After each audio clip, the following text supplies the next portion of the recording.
Sacs de croustilles, pellicules plastiques, petits pots de yogourt, vous pouvez maintenant déposer une foule de nouveaux articles au recyclage.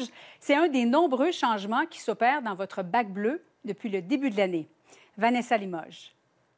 Depuis le 1er janvier, c'est plus facile que jamais de faire de la récupération à la maison. Désormais, il suffit de vous poser la question, est-ce que c'est un contenant, est-ce que c'est un emballage ou un imprimé?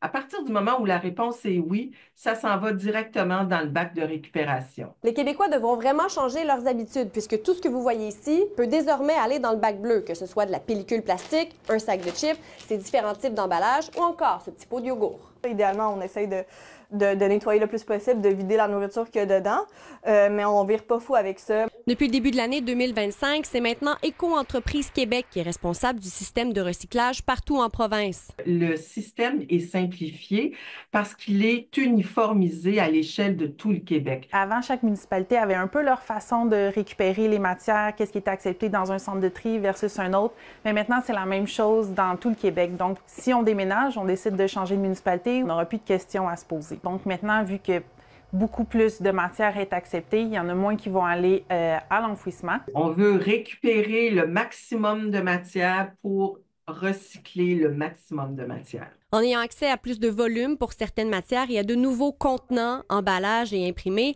Éco-entreprise Québec a espoir d'accéder à de nouveaux marchés.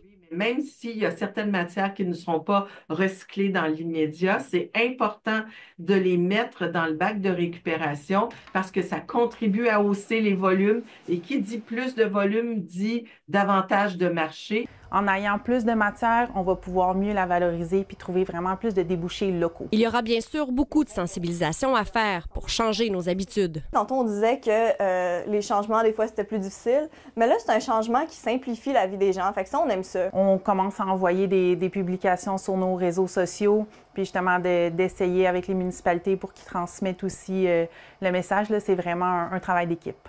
Vanessa Limoges, TVA Nouvelles, Rimouski.